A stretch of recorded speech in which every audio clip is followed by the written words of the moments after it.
በስመ አብ የተዋህዶ ልጆች ድምፃችሁ በደንብ ይሰማ።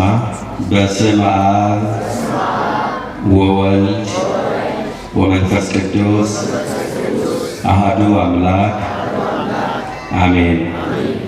የተከበራችሁ መምህራነ ወንጌል፣ የተከበራችሁ መዘምራን፣ ከሩቅም ከቅርብም እግዚአብሔር በቸርነቱ የሰበሰባችሁ አባቶችና እናቶች፣ ወንድሞችና እህቶች፣ ሕፃናትን ጭምር እንደምን ዋላችሁ? ለበረከት የጠራን እንድናመልከው የሰበሰበን ሥጋውን ቆርሶ ደሙን አፍስሶ ያዳነን በደሙ ፈሳሽነት ነውራችን ያስወገደልን የድንግል ማርያም ልጅ የዓለም መድኃኒት አካላዊ ቃል ኢየሱስ ክርስቶስ ስሙ የከበረና የተመሰገነ ይሁን። ተወልዶላችኋል የትምህርታችን ርዕስ ነው። የሉቃስ ወንጌል ምዕራፍ 2 ቁጥር 11 ላይ ተመዝግቦ የምናገኘው ኃይለ ቃል ነው። በዚህ ኃይለ ቃል አምላካችን ያስተምረናል። እኛም ልጆቹ በማስተዋል ሆነን እናደምጠዋለን። ይህንን ኃይለ ቃል የመረጥኩበት ምክንያት አሁን የምንገኘው በልደቱ ዋዜማ ላይ ነው። ሰው የመሆኑን ምስጢር፣ የልደቱን ምስጢር፣ የፍቅሩን ምስጢር ከወዲሁ ብንማር የበዓሉ ዓላማ ገብቶን ማክበር ያስችላል ብዬ ተስፋ ስላደረግ ኃይለ ቃሉን መርጬዋለሁ። ሁላችሁም ይህንን ኃይለ ቃል ትናገራላችሁ። ተወልዶላችኋል በሉ። ምዕመናን ድምፃችሁ ይሰማ። ተራ ቃል አይደለም። 5500 ዘመን ሲጠበቅ የኖረ የተስፋ ቃል ነው። ተወልዶላችኋል በሉ። የጌታ መወለድ የአንድ ተራ ሕፃን መወለድ አይደለም። መቼም እርግጠኛ ነኝ ጌታ በተወለደባት ሌሊት በዓለም ላይ ብዙ ሕፃናት ተወልደው ይሆናል። የእሱ መወለድ ግን የአንድ ሕፃን መወለድ አይደለም። የጌታ መወለድ የሰላም መወለድ ነው። የእሱ መወለድ የፍቅር መወለድ ነው። የእሱ መወለድ የብርሃን መወለድ ነው። የመድኃኒት መወለድ ነው። የትንሣኤ መወለድ ነው። ተራ ቃል አይደለም ያልኳችሁ ለዚህ ነው።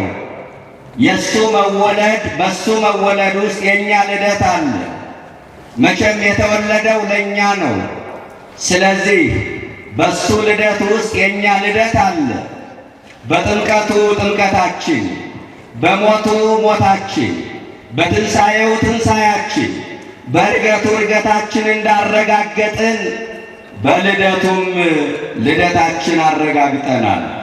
ስለዚህ አሁንም ድጋሜ ጠይቃችኋለሁ፣ ተወልዶላችኋል በሉ እስኪ። መልካም። አባቶቻችን ነገር ከስሩ ውሃ ከጥሩ እንደሚሉት ጥቂት ደቂቃ ነው በእርግጥ ቆይታ የምናደርገው።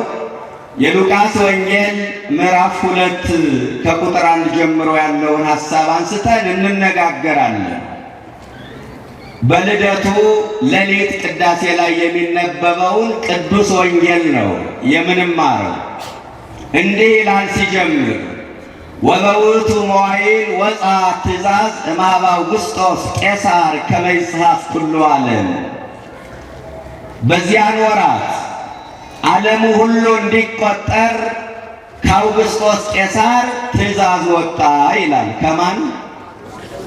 ከአውግስጦስ ቄሳር ትእዛዝ ወጣ። አውግስጦስ ቄሳር የመላው ዓለም ገዢ ነው። የተዋህዶ ልጆች፣ ቄሳር የሚለው ስም ለሮማውያን ነገሥታት የክብር ስያሜ ነው። በሀገራችን አጼ ማለት ለነገሥታቱ የክብር ስያሜና መጠሪያ እንደነበረ እናውቃለን። ስለዚህ ቄሳር የሚለው ለሮማውያን ነገሥታት የክብር ስያሜ ነው። ኢየሱስ ክርስቶስ የተወለደው በሮማዊ አገዛዝ ዘመነ መንግሥት ነው።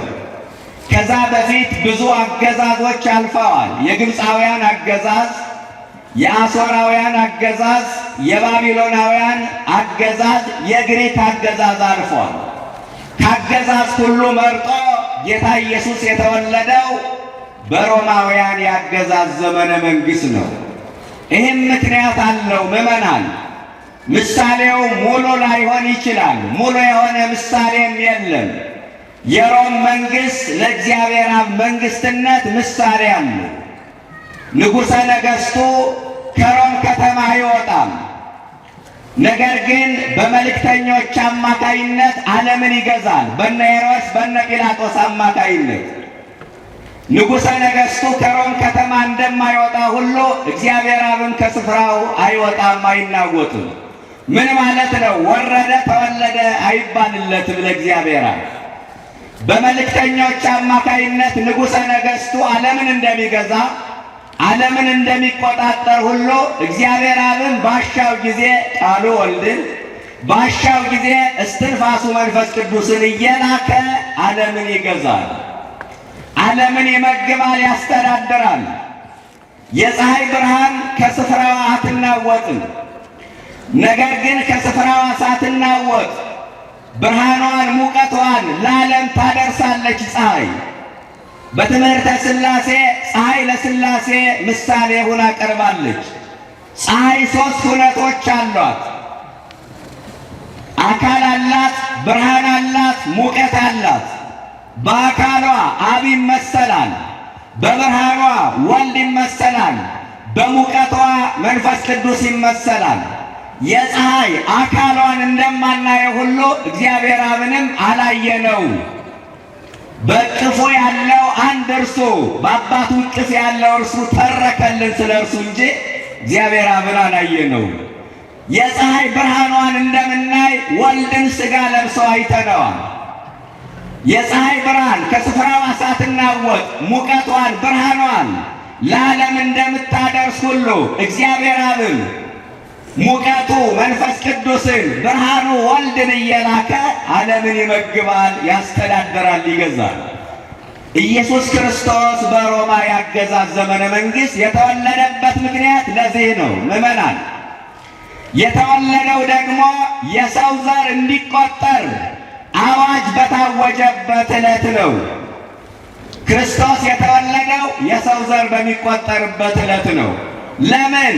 ፍጹም አምላክ እንደመሆኑ መጠን ፍጹም ሰው ነውና የዓለም አንዱ አባል ሆኖ መቆጠር ስላለበት፣ ዜጋ ሆኖ መቆጠር ስላለበት፣ በታሪክ መዝገብ ውስጥ ገብቶ መቆጠር ስላለበት የሰው ዘር በሚቆጠርበት ዕለት መድኃኔዓለም ተወለደ። ታሪካችን ሊቀድስ ኢየሱስ ክርስቶስ በታሪካችን ውስጥ ገባ። የዘመንን ታሪክ ለሁለት ከፈለ። ዛሬ የሚያምነውም የማያምነውም ከልደተ ክርስቶስ በፊት ከልደተ ክርስቶስ በኋላ እያለ ዘመንን ይቆጥራል። ለምን? በዘመን ታሪክ ውስጥ መድኃኔዓለም ገብቷልና። ከዚህ በኋላ ይቀጥልና ሁሉም ሊጻፍ ሊቆጠር ወደ የከተማው ሄደ።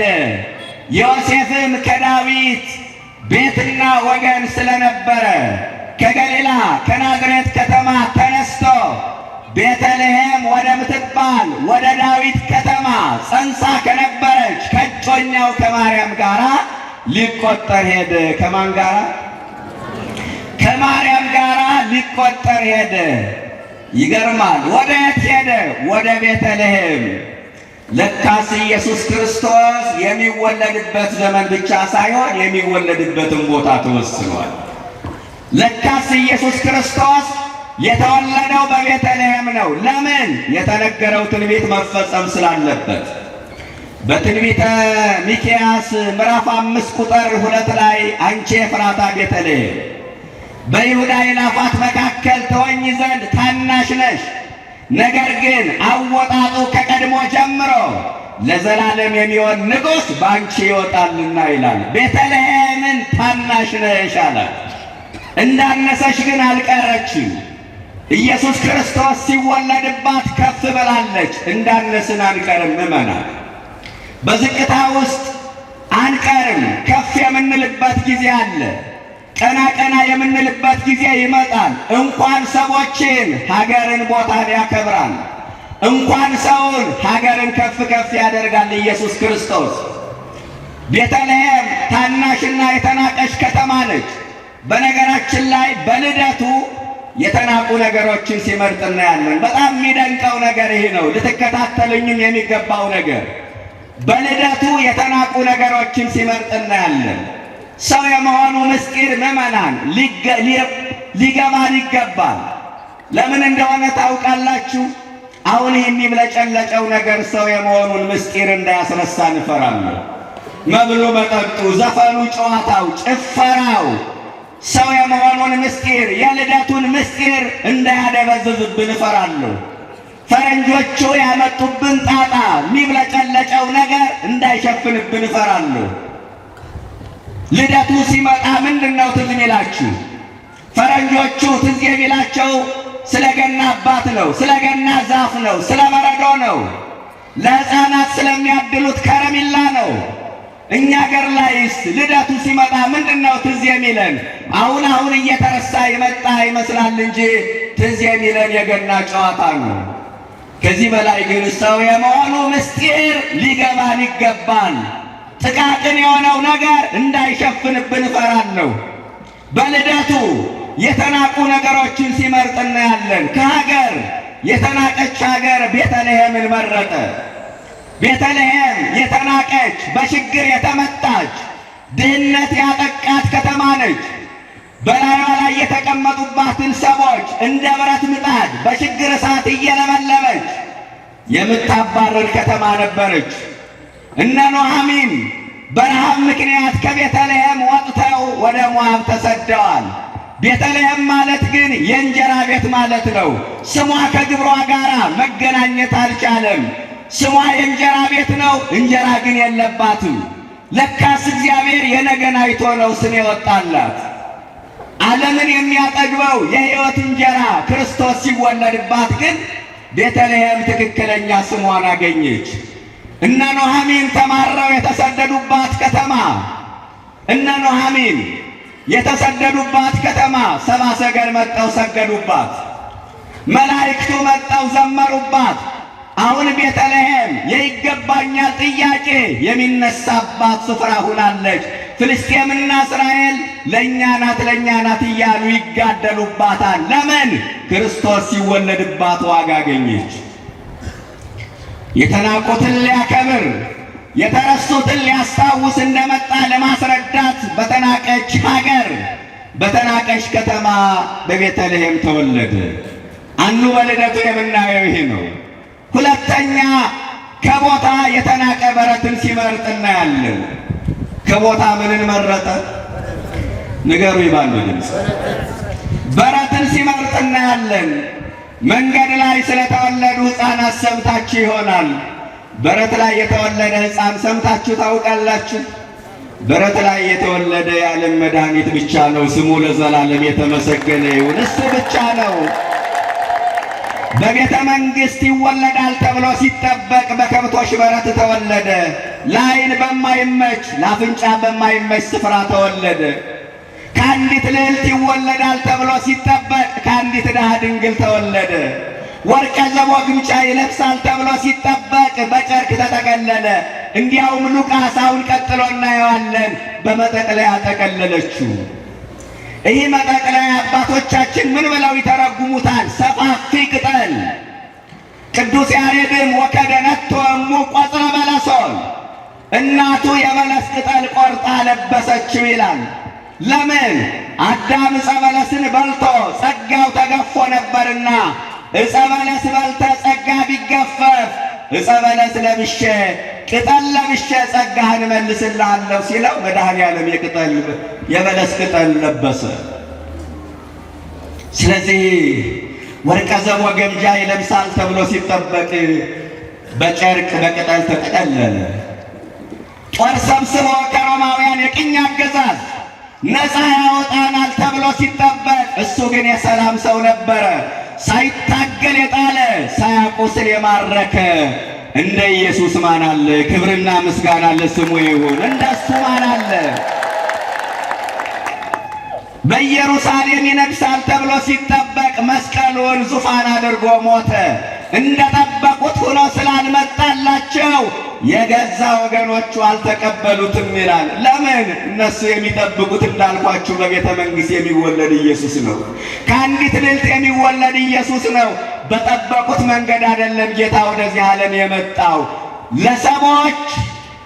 ሰዎች ከሚጠብቁት በተለየ መንገድ ስለመጣ ለአንዳንዶቹ ጌታ ከፍ አለባቸው፣ ለአንዳንዶቹ ዝቅ አለባቸው፣ ለአንዳንዶቹ ራቀባቸው፣ ለአንዳንዶቹ ረቀቀባቸው።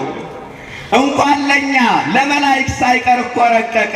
ሐሰስዎ በአርያም በሰማይ ፈለጉት ጌታን፣ ሰማይ ላይ የፈለጉት ጌታ መሬት ላይ ሲያዩት ወሰላም በምድር ብለው አመሰገኑት።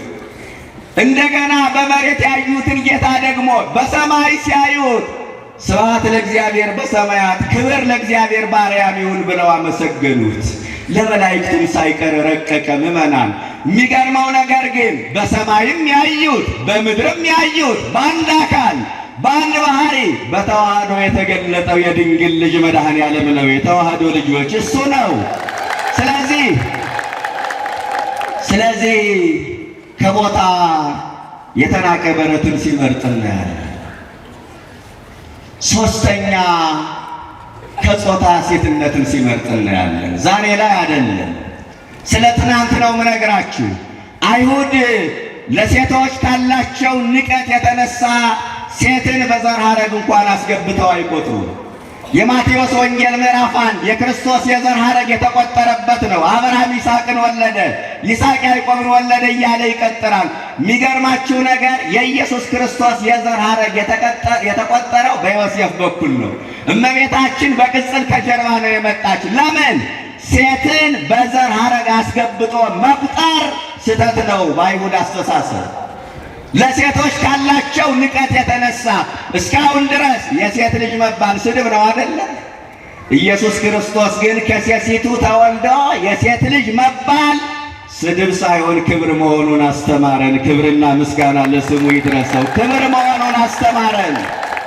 የሴቶችን እኩልነት ያረጋገጡልን የዘመናችን መሪዎች አይደሉም፣ ኢየሱስ ክርስቶስ ነው። የሴቶችን መብት ያስከበሩልን የዘመናችን ባለስልጣናት አይደለም፣ ኢየሱስ ክርስቶስ ነው። ያለ ወንድ ዘር ከሴቲቱ ተወልዶ እኩልነታችሁን ያረጋግጡ። ከጾታ ሴትነትን ሲመርጥ እናያለን። ሶስተኛው ይሄ ነው። አራተኛ ከስራ እረኝነትን ሲመርጥ ታያላችሁ። ምንን ሲመርጥ? እረኝነትን ሲመርጥ ታያላችሁ። መቼም እረኝነት አሁንም ድረስ የተናቀ ስራ ነው። በግ ጠባቂን ማን ይፈልገዋል? ማንም አይፈልገውም። ኢየሱስ ክርስቶስ ግን ከጥንት ጀምሮ ከእረኞች ጋር ጉዳይ አለው። ዳዊት እረኛ ነው። ከእረኝነት ጠርቶ ለመንግሥት መረጠው። ትቢያ ላይ አስነስቶ ዙፋን ላይ ያስቀምጠው። ከትቢያ አስነስቶ ዙፋን ላይ ያስቀመጠው። ኮፍያውን አንስቶ ዘውድ ጫነለት። ቁምጣውን አውልቆ የክብር ልብስ አለበሰለት። ሙሴ እረኛ ነው። በኮሬብ ተመረጠ። በመጨረሻ ትልቁ እረኛ በቤተልሔም ለትንንሽ እረኞች ተገለጠ። ካህናት እያሉ ለእረኞች መገለጡ፣ ቤተ መቅደስ እያለ በበረት መወለዱ የሚያስደንቅ ነገር። ከስራ የተናቀ እረኝነትን ሲመርጥ እናያለን። አራተኛ። አምስተኛ ጎስቋላ ባህሪያችን የተናቀ ማንነታችን ደግሞ ለተዋህዶ ሲመርጠው እናያለን። ጎርጎርዮስ የተባለ ሊቅ እንዲህ ይላል፣ ቀዳሚሰ ወሀበነ አርአያሁ ክብርተ። በመጀመሪያ ክብርት ምሳሌውን ሰጥቶ ፈጠረን። ወደሃሪሰ ነሣ ሥጋ ስርተ፣ ኋላ ግን ጎስቋላ ባህሪያችን ገንዘብ አደረገ አለ። ሰው ማንን ይመስላል ቢባል እግዚአብሔርን ይመስላል። መላእክት እግዚአብሔርን መስለው አልተፈጠሩም። ፀሐይ፣ ጨረቃ፣ ከዋክብት በምድር ያሉ ፍጥረታት ሁሉ እግዚአብሔርን መስለው አልተፈጠሩም። 21ኛውን ስነ ፍጥረት እግዚአብሔር ሰውን በመልካችን እንደ ምሳሌያችን እንፍጠር የሚለውን ቃል ሰውሮት ቆየ 21 ፍጥረት እስኪፈጠር። 22ኛውን ስነ ፍጥረት ግን ሰውን በመልካችን እንደ ምሳሌያችን እንፍጠር አለ። ሰው ማንን ይመስላል? ምዕመናን እግዚአብሔርን ይመስላል። አያችሁ፣ ሰው እግዚአብሔርን ይመስላል። እንዴ መላእክት እኮ እግዚአብሔርን አይተውት አያውቁም ነበረ። አዳም ሲፈጠር ግን በአዳም በኩል እግዚአብሔርን አዩት። ለምን? አዳም እግዚአብሔርን መስሎ ተፈጥሯላ። እና ሰው እግዚአብሔርን መምሰል አቃተው። ሰው እግዚአብሔርን መምሰል ቢያቅተው እሱ ሰው መስሎ ወደዚህ ዓለም መጣ። ተወልደ በአምሳሊከ ከመ ይልድከ በአምሳሊሁ ይላል አረጋዊ መንፈሳዊ። አስመስሎ ይወልድ ዘንድ እሱ አንተን መስሎ ተወለደ ይላል። የተናቀ ማንነታችን፣ ጎስቋላ ባህሪያችን፣ በኃጢአት የቆሸሸ ሥጋችን እሱ ለበሰ። በልደቱ የተናቁ ነገሮችን ሲመርጥ እናያለን። ስለዚህ በተናቀች ሀገር በቤተልሔም ተወለደ። ቤተልሔም ወደምትባል ወደ ዳዊት ከተማ ከእጮኛው ከማርያም ጋር ሊቆጠር ወጣ ነው የሚለው። እባካችሁ እጮኛ በሚለው ቃል እንዳትሰናከሉ። እጮኝነት ትርጉሙ ሰፊ ነው ምዕመናን። ድንግል ማርያም ለዮሴፍ የታጨችበትን ምክንያት አጣመው ከሚተረጉሙ ሰዎች መጠንቀቅ መቻል አለባችሁ። እመቤታችን ከዮሴፍ ጋር ምንም አይነት ሥጋዊ ግንኙነት የላትም። ወዘእንበለ ይትቃረቡ ተረክበት ጽንስተ መንፈስ ቅዱስ፣ ሳይገናኙ በመንፈስ ቅዱስ ጸንሳ ተገኘች ነው የሚለው የማቴዎስ ወንጌል ምዕራፍ 1 ቁጥር 18 ላይ ተመዝግቦ የምናገኘው ኃይለ ቃል ነው። ከዚህ በላይ ማስረጃ የለም። ስለ እጮኝነት ብዙ ነገር ባወራ ደስ ባለኝ፣ ጊዜ አይበቃንም። እጮኝነት ትርጉሙ ሰፊ ነው። ከእጮኛው ከማርያም ጋር ሊቆጠር ሄደ። ከዛስ በዚያም የመውለጃዋ ወራት ደረሰ ይላል ወንጌሉ። ሲነበብ ትሰሙታላችሁ የምታስቀድሱ ሰዎች። ወወለደት ወልደ ዘበኩራ፣ በዚያም የበኩር ልጇን ወለደች። የምን ልጇን? ይገርማል! እንዴት ደስ የሚል ቃል ነው። የበኩር ልጇን ወለደች። ክርስቶስ ለሶስት ነገር በኩር ይባላል። አንደኛ በድንግልና ተጸንሶ በድንግልና መወለዱ በኩር አሰኝቶታል። ሁለተኛ በተዘጋ መቃብር በታተመ መቃብር ወጥቶ መገኘቱ በኩር አሰኝቶታል። መቃብር አላስቀረውም፣ ሞትም አልሳበውም፣ መግነዝም አላዘውም። ሦስተኛ በተዘጋ ቤት ገብቶ ሰላም ለእናንተ ይሁን ብሎ ለሐዋርያት ሰላምን ማብሰሩ በኩር አሰኝቶታል። የበኩር ልጇን ወለደች። ቅድመ ዓለም ያለ እናት ከአብ ተወለደ። ከዘመን በኋላ ያለ አባት ከእመቤታችን ተወለደ። አንዱ ክርስቶስ ሁለት ልደት አሉት። ለመጀመሪያው ልደቱ እናት የለውም። ለሁለተኛው ልደቱ አባት የለውም። ነአምን ክልኤተ ልደታተ፣ ሁለት ልደት እናምናለን አለ ቅዱስ ባስልዮስ። የመጀመሪያው ልደት የማይታይ፣ ሁለተኛው ልደት የሚታይ። የመጀመሪያው ልደት ዘላለማዊ፣ ሁለተኛው ልደት በዘመን ውስጥ የሆነ። የመጀመሪያው ልደት ረቂቅ፣ ሁለተኛው ልደት አስደናቂ። ይገርማል። አባ ዘጊዮርጊስ ዘጋስጫ እንዲህ ብሎ ያመሰጥረዋል። ለቀዳማዊ ልደት አመስጠሮ ወለካልእ ልደት አመንከሮ። የመጀመሪያውን ልደት ረቂቅ አደረገው፣ ሁለተኛውን ልደት አስደናቂ አደረገው። ሁለተኛውን ልደት ምን አደረገው? አስደናቂ አደረገው። የመጀመሪያውን ልደት ረቂቅ አደረገው። ለምን? በሥላሴ ዘንድ ተገልጦ በሰው ዘንድ ተሰውሮ የሚኖር ልደት ነውና ረቂቅ አደረገው። በእርግጥም ይህ የመጀመሪያው ልደት ረቂቅ ልደት ነው። አባቱ ሳይቀድመው አባቱ ሳይበልጠው የሚገኝ ልጅ ምን አይነት ረቂቅ ልደት ነው! አባትነት ያልቀደመው ልጅነት ምን አይነት ረቂቅ ልደት ነው! በእኛ ሥርዓት እኮ አባት ሲቀድም ልጅ ሲከተል ነው። እናንተ አብ አባት ስለሆነ ከወልድ አልቀደምም፣ ወልድም ልጅ ስለሆነ ከአብ ተለይቶ ወደኋላ የታጣበት ጊዜ የለም። ሕልውናው ከአብ አይዘገይም። ይህ ረቂቅ ነው። ሁለተኛውን ልደት አስደናቂ ያደረገው። ለምን አስደናቂ ያደረገው? አምላክ ሰው የሆነበት፣ ረቂቁ ግዙፍ የሆነበት፣ ኃያሉ ደካማ የሆነበት፣ ልዑሉ ትሑት የሆነበት ሁለተኛው ልደት አስደናቂ ነው። እግዚአብሔርነቱን በሰውነት፣ ኃያልነቱን በደካማ ሥጋ፣ ታላቅነቱን በታናሽነት፣ ጌትነቱን በባርነት ሰውሮ የመጣበት ሁለተኛው ልደት አስደናቂ ነው። እግዚአብሔር መሆንን ማን ይጠላል? ሰው መሆንን ማን ይፈልጋል? ታላቅ መሆንን ማን ይጠላል? ታናሽ መሆንን ማን ይፈልጋል? ኃያል መሆንን ማን ይጠላል? ደካማ መሆንን ማን ይፈልጋል? ጌታ መሆንን ማን ይጠላል? አገልጋይ መሆንን ማን ይመርጣል? ታላቅነቱን በታናሽነት እግዚአብሔርነቱን በሰውነት ሰውሮ የመጣበት ሁለተኛው ልደት አስደናቂ ነው። ትናንትም ዛሬም እግዚአብሔር ነገም ብዙ የሚያስደንቅ ነገር ያደርጋል። ከድንቆች በላይ ድንቅ ግን ምንድነው ካላችሁ ሰማይና ምድር የማይወስኑት ጌታ በማኅፀነ ማርያም መወሰኑ የሚያስደንቀው ነገር ይህ ነው። የ15 ዓመት ብላቴና እንድትሸከመው መፍቀዱ ያስደንቃል። ሰማይ ዙፋኑ ምድር መደገፊያው የሆነለት ጌታ የዕለት ጽንስ ሆኖ በማኅፀነ ማርያም ማደሩ ያስደንቃል። እናንተ ጠፈር ላይ ስለወጡ ሰዎች ትደነቃላችሁ። ከዚህ በላይ የሚያስደንቀው ባለ ዙፋኑ ባለ በረስ ሲሆን ማየት ነው። ስሙ ለዘላለም የተመሰገነ ይሁን። ባለ ዙፋኑ ባለ በረስ ሲሆን ማየት ነው። ከዚህ በላይ የሚያስደንቀው ኃያል አምላክ ሕፃን ሆኖ ሲወለድ ማየት ነው። ከዚህ በላይ የሚያስደንቀው የዘላለም አባት አንድ ተብሎ ዘመን ሲቆጠርለት ማየት ነው። ከዚህ በላይ የሚያስደንቀው ዓለምን የሚመግበው ጌታ ከአንድ ታናሽ ብላቴና ሲለምን ማየቱ ነው፣ መታየቱ ነው። ይሄ ያስደንቅም የተዋህዶ ልጆች። እኔ የሚገርመኝ ነገር የእሱ መወለድ ያስደንቃል፣ የእመቤታችንም መውለድ ያስደንቃል። እግዚአብሔር ሆኖ አለቀሰ። የእሱ ማልቀስ ያስደንቃል።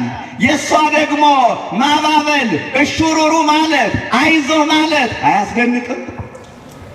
በጣም ያስደንቃል እኮ ምዕመናን። የእግዚአብሔር ልጅ የሰው ልጅ ተብሎ እንዲጠራ መፍቀዱ ያስደንቃል።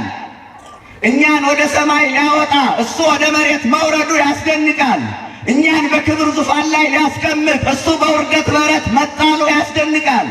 እኛ ከመላእክት ጋር እንድንዘምር እሱ ከእንስሳት ጋር ማደሩ ያስደንቃል። ብዙ የሚያስደንቁ ነገሮች አሉ። እናቱን ፈጥሮ የተወለደ ልጅ አይታችሁ ታውቃላችሁ? ይህ እኮ ያስደንቃል። ድንግል ፈጣሪዋን ወለደችው፣ እርሱም እናቱን ፈጠረ። እናቱን ፈጥሮ የተወለደ ልጅ፣ እናቱን በእድሜ የሚበልጥ ልጅ፣ ከዚህ በላይ ምን የሚያስደንቅ ነገር አለ? ሁለተኛውን ልደት አስደናቂ ያደረገው አለ። ይህ ሁሉ የተከናወነበት ሁለተኛው ልደት እጅግ አስደናቂ ነው አለ። የበኩር ልጇን ወለደች፣ በመጠቅለያም ጠቀለለችው። በእንግዶች ማደሪያ ስፍራ ስላልነበራቸው በግርግም አስተኛቸው። በምን አስተኛቸው? በግርግም አስተኛቸው። ለጊዜው ለእንግዶች ማደሪያ ስፍራ ስላልተገኘ ቤተልሔም በእንግዶች ተጨናንቃለች። ምዕመናን ምን ብያቸዋለሁ ቅድም? ክርስቶስ የተወለደው በየት ነው? በቤተልሔም ነው አደለ? ቤተልሔም የዓለም ሕዝብ ለቆጠራ ሂዷል። ክርስቶስ የተወለደለት ነው የሰው ዘር የተቆጠረው። ሁሉም ለቆጠራ የሄደው የቱ ጋ ነው? ቤተልሔም። ስለዚህ ለጊዜው ማረፊያ የለም በቤተልሔም። ስፍራ ስላልነበራቸው በግርግም አስተኛችው። ለጊዜው ስፍራ ስላልተገኘ ነው። ፍጻሜው ግን ዓለም በራሷ የእንግዶች ማደሪያ ነች። እቺ ምድር በእንግድነት የምንኖርባት ምድር ነች። ወነግድ ከመ ኩሉ አበዊየ አለ ዳዊት፣ እንደ አባቶቼ ለዚህ ምድር እንግዳ ነኝ። በኩንትራት የምንኖርባት ምድር ነች። እቺ ምድር ስደተኛ ጣቢያ ነች። ይቻለም ምዕመናን ስደተኛ ጣቢያ ታውቃላችሁ? ሰው ስደተኛ ጣቢያ ላይ ይቆያል እንጂ አይኖርበትም። እቺ ምድር ስደተኛ ጣቢያ ነች። አዳምና ሔዋን ዕፀ በለስ በልተው ትእዛዝ እግዚአብሔርን አፍርሰው ወደዚህ ምድር ሲመጡ እንዲቆዩ እንጂ እንዲኖሩ አልተፈቀደላቸውም። ለምን? ዓለም በራሱ የስደተኛ ጣቢያ ነች። ሞት የሚባል ቪዛ እስኪመታልን ድረስ ነው ሁላችንን የምንጠብቀው። አንዳንዱ 30 ዓመት፣ አንዳንዱ 40 ዓመት፣ አንዳንዱ 60 ዓመት ይጠብቃል። ዓለም በራሱ የእንግዶች ማደሪያ ነች። በእንግዶች ማደሪያ ስፍራ ስላልተገኘላቸው በበረት አስተኛችው። ስፍራ የለም አሏት ሰዎች። ወደ እንስሳቱ በረት እመቤታችን ጌታን ጸንሳ ሄደች። አይመችም እንጂ ከተመቸ እኛ ጋር ተወለድ ብለው ሰዎች የገፉትን ጌታ እንስሳቱ ተቀበሉት እላቸዋለሁ። እንስሳቱ ተቀበሉት። ሰዎች ገፉት። የመጣላቸው ሰዎች ገፉት። ያልመጣላቸው እንስሳት ተቀበሉት። የመጣላቸው ሰዎች ስፍራ የለም ብለው በር ዘጉበት። ያልመጣላቸው እንስሳት ትንፋሻቸውን ገበሩለት። የመጣላቸው ሰዎች ረገሙት። ያልመጣላቸው መላእክት ዘመሩለት። እኛ ገፋ ነው፣ እንስሳቱ ተቀበሉት። እኛ እየገፋ ነው፣ የሚቀበል ጌታ አለ። እኛ ናቅ ነው፣ እሱ አከበረን። እኛ ጠላ ነው፣ እሱ ወደደን። እኛ ራቅ ነው፣ እሱ አቀረበን። በዚህ በመጽሐፈ ኪዳን አንድ ትርጓሜ ትዝ አለኝ። እየጠላ ነው የሚወድ፣ እየገፋ ነው የሚቀበል አባ መቃርስ ይባላል። ደቀ መዛሙርቱን አስከትሎ ሲጓዝ ሕፃናት ተሰብስበው በዚህ ማዶና በዚያ ማዶ ሆነው ቡድን ቡድን ይላሉ። ትርጓሜ ላይ ያለ ነው ነግራችሁ። ከምን ከምን ይላሉ? እዚህ አካባቢ ያሉት ሕፃናት ከምን ከምን ይላሉ? እዛ ማዶ ያሉት አንድ ባለጸጋ አለ፣ እሱ ይወደናል፣ እኛ እንጠላዋለን። አንድ ድሃ አለ፣ እሱ ይጠላናል፣ እኛ ደግሞ አብዝተን እንወደዋለን። ይህ ነው እንቆቅልሹ። ቁሞ ያደምጣቸዋል። ከዛ ማልቀስ ጀመረ። ትርጉሙ ገብቶታል። ደቀ መዛሙርቱ አልገባቸውም። ምን ሆነ ነው የምታለቅሰው አሉት። እግዚአብሔር በእነዚህ ሕፃናት ላይ አድሮ እየወቀሰን ነው። ባለጸጋ የተባለ ጌታ ነው።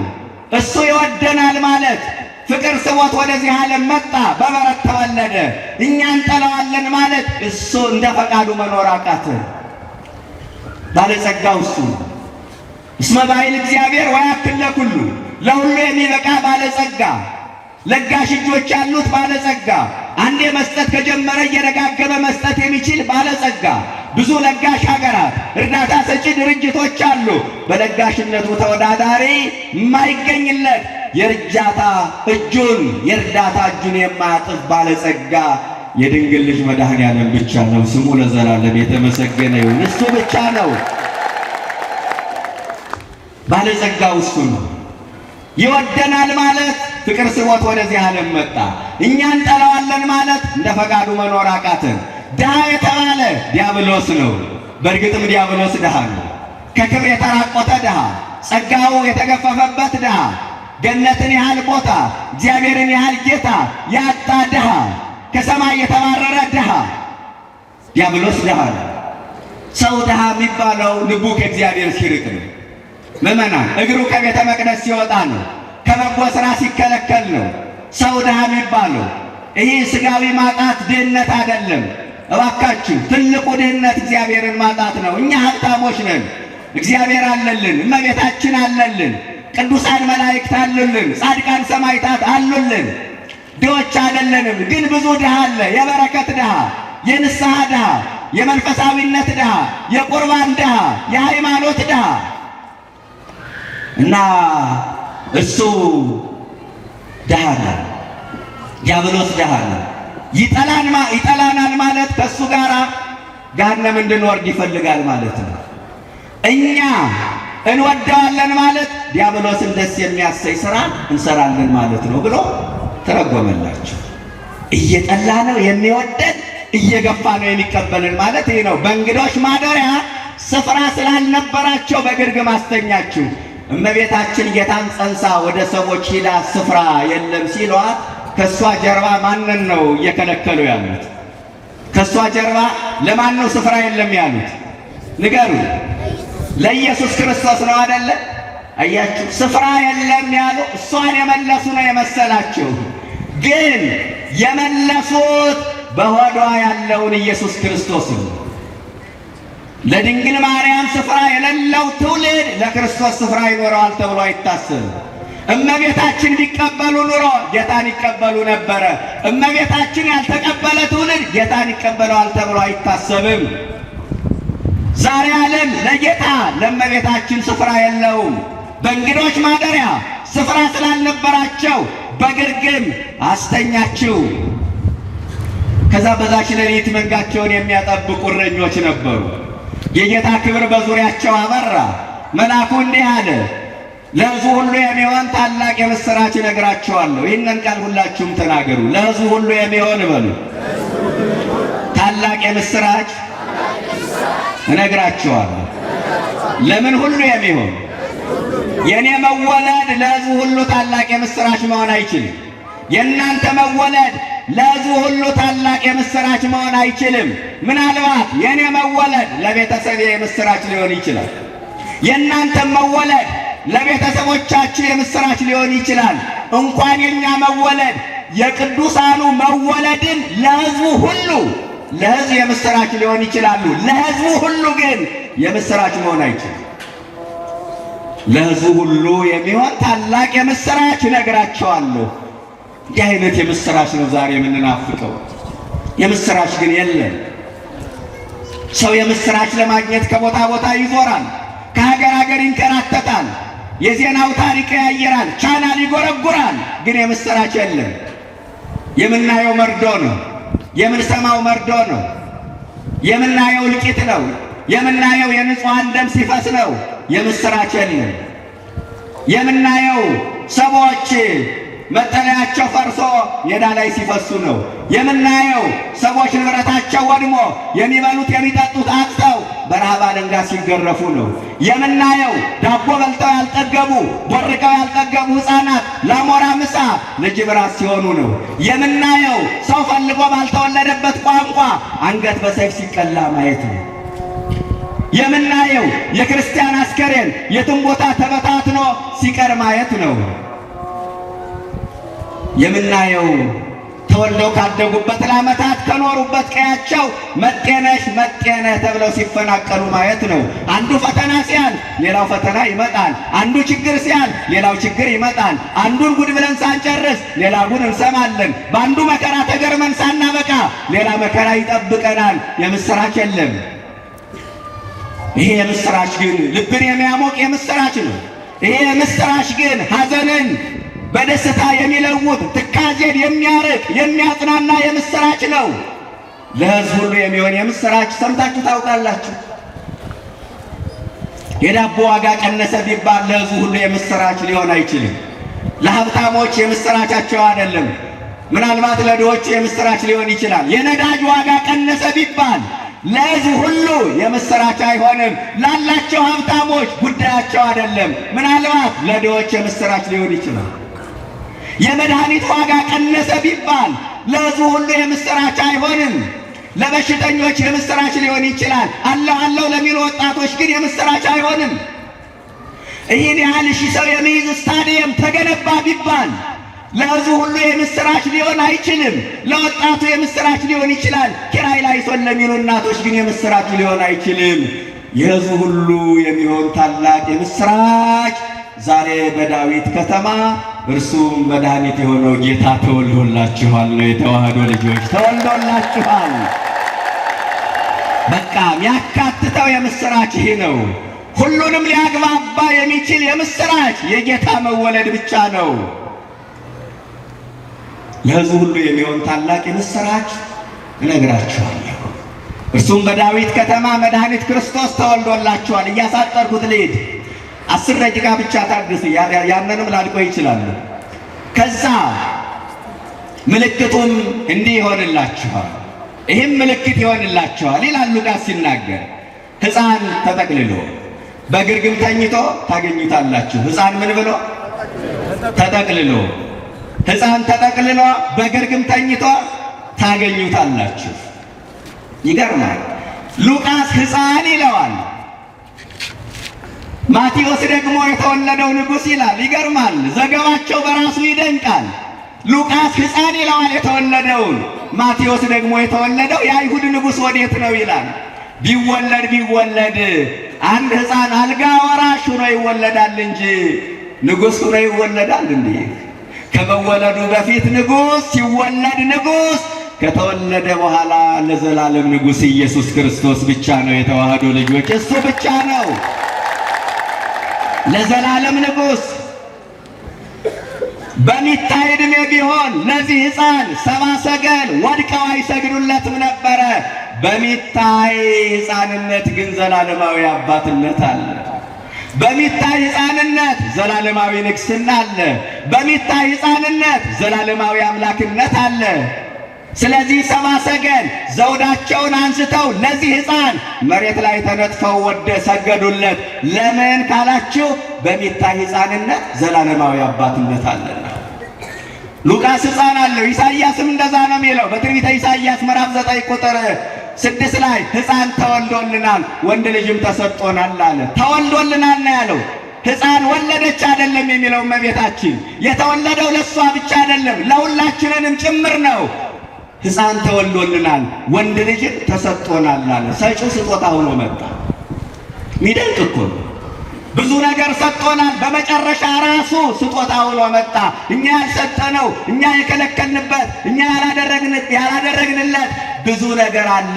እሱ ብዙ ነገር ሰጠን። በመጨረሻ ሰጪው ስጦታ ሆኖ መጣ። ክብርና ምስጋና ለስሙ ይሁን። ስጦታ ሆኖ መጣ። ምልክትም ይህም ምልክት ይሆንላችኋል። ምልክቷ ድንግል ማርያም እኮ ነች። እናንተ ራሱ እግዚአብሔር ምልክት ይሰጣችኋል ብሎ በኢሳይያስ በኩል የተናገረላት ምልክት እሷ ነች እኮ። ለምን? አውራ ጣቱን ያሰረችው እሷ ነቻ። በግርግም ያስተኛችው እሷ ነቻ። በጨርቅ የተጠቀለለችው እሷ ነቻ። ይህም ምልክት ይሆንላችኋል፣ ሕፃን ተጠቅልሎ በግርግም ተኝቶ ታገኙታላችሁ ብሎ መልአኩ ለእረኞች ነገራቸው። እረኞችም የሰማይ መላእክት ዘምረው ወደ ሰማይ ከወጡ በኋላ እንዲህ አሉ፣ እግዚአብሔር የገለጠልንን ምስጢር እናይዘን እስከ ቤተልሔም እንሄድ አሉ። እስከ የት እንሄድ? እግዚአብሔር የገለጠልንን ምስጢር እናይዘን እስከ ቤተልሔም እንሄድ። ቤተልሔም ድረስ መሄድ ለምን አስፈለገ? ቤተልሔም በመሄድ ምን ይገኛል? ምዕመናን ቤተልሔም ድረስ እንሄድ አሉ። ለካስ ወደ ቤተልሔም ሲሄዱ ቁጥር 15 ላይ ማርያምንና ዮሴፍን ሕፃኑን በግርግም ተኝተው አገኟቸው ይላል። ክብርና ምስጋና ለስሙ ይድረሰው። ማርያምንና ዮሴፍን ሕፃኑን በግርግም ተኝተው አገኟቸው። ቤተልሔም የቀሩ ሰዎች ይህ ሁሉ ያመልጣቸዋል። ቤተልሔም ማናት? ምዕመናን አማናዊቷ ቤተልሔም እቺ ቤተ ክርስቲያን ነች። ቤተልሔም ማለት የእንጀራ ቤት አይደለ? ሥጋው የሚቆረስባት ደሙ የሚቀዳባት አማናዊት ቤተልሔም እቺ ቤተ ክርስቲያን ነች። በነገራችን ላይ በኢትዮጵያ ቤተ ክርስቲያን ቤተልሔም የሌለው ቤተ ክርስቲያን የለም። ከዚህ ከምስራቅ ጀርባ ቤተልሔም አለ። ያለ ቤተልሔም ቤተ ክርስቲያን አይሰራም። ቤተልሔም እና አንዳንዶቹ በተለይ በውጭ ዓለም ያሉት ሌሎቹ ዓለማት ክርስቶስ ሊወለድ ጥቂት ቀናት ሲቀረው ግርግም ይሰራሉ አይደለ? በዚህ በዲኮር የታጀበ ቦግልም የሚል መብራት ያለው ይሰራሉ። ለምን? ጌታ የተወለደበትን ቤተልሔምን ለማስታወስ ነው። እኛ ግን በየዓመቱ ግርግም መስራት አይጠበቅብንም። ቋሚ ቤተልሔም አለን። ቋሚ የሆነ ቤተልሔም መስዋዕቱ የሚዘጋጅባት ቤተልሔም ይኸው እያያቸው አይደለ? ቤተልሔም ከምስራቅ ጀርባ እኛ ቋሚ ቤተልሔም ስላለን በየዓመቱ ግርግም አንሰራም። አሁን ሰው ያደርገዋል፣ የሌሎቹ ነው። እኛ ግን ቋሚ ቤተልሔም አለን። ህብስቱ የሚዘጋጅባት መስዋዕቱ የሚዘጋጅባት ስፍራ አለች። ስለዚህ ቤተልሔም እቺ ቤተ ክርስቲያን ነች። ምዕመናን አባ ዘጊዮርጊስ ዘጋስጫ ምን ይላል? ቤተልሔም ሰማይን ሆነች ይላል። በሰማይ ፀሐይ ይወጣል፣ ፀሐይ ጽድቅ ክርስቶስ ተገኝቶባታልና። በሰማይ ከዋክብት ይታያሉ። ከዋክብት እነማን ናቸው? የአጥቢያ ኮከቦች ይላቸዋል መጽሐፍ መላእክትን። በቤተልሔም መላእክት ተገኝተዋልና ቤተልሔም ሰማይን ሆነች ይላል። ይህ ብቻ አይደለም። ቤተልሔም ጽርሐ አርያምን መሰለች፣ የሰማይ ሥርዓት በእሷ ተሰርቷልና ይላል። ስለዚህ ቤተልሔም ቤተ ክርስቲያን ነች። እረኞች ቤተልሔም ሲሄዱ ጌታን አገኙ፣ እመቤታችን አገኙ፣ ሰሎሜን አገኙ፣ ጻድቁ ዮሴፍን አገኙ፣ ነገሥታትን አገኙ፣ መላእክትን አገኙ። ወደ አማናዊቷ ቤተልሔም ወደ ቤተ ክርስቲያን ስንመጣ እነዚህን ሁሉ እናገኛለን። ቤተልሔም የማይሄዱ እግሮች፣ ወደ ቤተልሔም የማያቀኑ እግሮች እነዚህ ሁሉ ያመልጧቸዋል። ምዕመናን መድኃኔዓለም ከቤተልሔም ያውጣል። እግሮቻችን ወደ ቤተልሔም ያቀናልን። ወደ ቤተልሔም ሲሄዱ ማንን አገኙ? ጌታን አገኙ። ወደ ይህች ቤተ ክርስቲያን ስትመጡ ክርስቶስን ታገኙታላችሁ። የኦርቶዶክስ ቤተ ክርስቲያን ኢየሱስን አትሰብከውም። ኢየሱስ የሚሰበከው እኛ ጋር ነው። ወደ እኛ አምልኮ ስፍራ ብትመጡ ጌታን ታገኙታላችሁ ይሏቸዋል። ለመሆኑ ጌታን ያገኘ ነው እኛ ወይስ እነሱ? ሥጋው የሚበላ በእኛ ቤት እኮ ነው። ደሙ የሚጠጣ በእኛ ቤት እኮ ነው። እኛ እኮ ክርስቶስን ያወቅነው በልተነው ነው፣ ጠጥተነው ነው። ከቃል በላይ እቺ ቤተ ክርስቲያን እኮ ክርስቶስን በድርጊት ትሰብከዋለች። ስሙ ለዘላለም የተመሰገነ ይሁን። ከቃል በላይ በድርጊት ትሰብከዋለች። ወደ ቤተልሔም ሲሄዱ እረኞች እመቤታችን አገኙ። ወደ እሺ ቤተ ክርስቲያን ስትመጡ ወደ አማናዊቷ ቤተልሔም ድንግል ማርያምን ታገኟታላችሁ። የኦርቶዶክስ ተዋሕዶ ቤተ ክርስቲያን እናትና ልጁን ነጣጥላ የምትፈጽመው የአምልኮ ሥርዓት የላትም። ጌታን እንዳገኘን እመቤታችን እናገኛለን። ለጌታ የባህሪ ምስጋና እናቀርባለን፣ ለእሷ የጸጋ ምስጋና። ለጌታ የባህሪ ስግደት፣ ለእሷ የጸጋ ስግደት እናቀርባለን። የጌታ ታምር ከተነበበ በኋላ ቀጥሎ የእመቤታችን ታምር ይነበባል። የጌታ ቅዳሴ ዛሬ ቢቀደስ ቀጥሎ የእመቤታችን ቅዳሴ ይቀደሳል። ለምን? እናትና ልጁን ነጣጥላ የምትፈጽመው የአምልኮ ሥርዓት ቤተ ክርስቲያኒቱ ስለሌላት። እረኞች ቤተልሔም ሲሄዱ እናትና ልጁን ስላገኙ ማለት ነው። እናትና ልጁን አገኙ እና ወደ ቤተልሔም ስትመጡ እመቤታችን ታገኟታላችሁ። ታገኟታላችሁ ማለት ምን ማለት ነው? ውዳሴዋ ሲደገም፣ ቅዳሴዋ ሲቀደስ፣ ታምሯ ሲነበብ፣ ባሏ ሲከበር፣ ዝክሯ ሲዘከር፣ ስሟ ሲጠራ፣ መታሰቢያዋ ሲደረግ፣ ክብሯ ሲገለጥ ድንግልን ታገኟታላችሁ። ወደ ቤተልሔም እረኞች ሲሄዱ ማንን አገኙ? ዮሴፍን አገኙ። ጻድቁ ዮሴፍ ጻድቃንን ይወክልልናል። ወደ ይህች ቤተ ክርስቲያን ስትመጡ ቅዱሳንን ታገኛላችሁ። ቤተ ክርስቲያን በስማቸው ተሰርቶ ታቦት ተቀርጾላቸው ባላቸው ሲከበር፣ ዝክራቸው ሲዘከር፣ ገላቸው ሲነበብ፣ ታሪካቸው ሲተረክ ታገኟቸዋላችሁ። እረኞች ቤተልሔም ሲሄዱ መላእክትን አገኙ። ወደ ይህች ቤተ ክርስቲያን ስትመጡ መላእክትን ታገኛላችሁ። በስማቸው ቤተ ክርስቲያን ተሰርቶላቸው ታቦት ተቀርጾላቸው ድርሳናቸው ሲነበብ ባላቸው ሲከበር ታገኟቸዋላችሁ። ወደ ቤተልሔም እረኞች ሲሄዱ ሰሎሜን አገኟት። ወደ ይህች ቤተ ክርስቲያን ስትመጡ ቅዱሳት አንስትን እነ ቅድስት ክርስቶስ ሰምራን እነ ቅድስት አርሴማን ታገኛላችሁ። አያችሁ። ቤተልሔም ሲሄዱ እረኞች ነገሥታትን አገኙ። ነገሥታት ሀብታሞችን ይወክላሉ፣ እረኞች ድሆችን ይወክላሉ። እቺ ቤተ ክርስቲያን ሀብታምና ድሃ ሰብስባ የያዘች ሁሉን የምታገናኝ ቤተ ክርስቲያን ናት። ክብርና ምስጋና ለስሙ ይሁን። ሁሉ የምታገናኝ። ድሆቹ ቤተልሔምን ጥግ አድርገው ይሰፍራሉ፣ ምጽዋት ይቀበሉባታል። ሀብታሞቹ ደግሞ እጃቸውን ለምጽዋት የሚዘረጉባት አማናዊት ቤተልሔም እቺ ቤተ ክርስቲያን ነች። ቤተልሔም መምጣት ያልቻሉ ሰዎች አሁን የዘረዘርኳቸው ነገር በሙሉ ያመልጣቸዋል። አሁንም ደግሜ እነግራቸዋለሁ፣ እግሮቻችን ከቤተልሔም ያውጣብን፣ ወደ ቤተልሔም እግሮቻችን ያቅናልን። ተወልዶላችኋል፣ ተወልዶላችኋል። የተዋህዶ ልጆች ዛሬ በዳዊት ከተማ እርሱም መድኃኒት የሆነው ክርስቶስ ተወልዶላችኋል። ታማችሁ ነበረ። ጨርሻለሁ እኔ።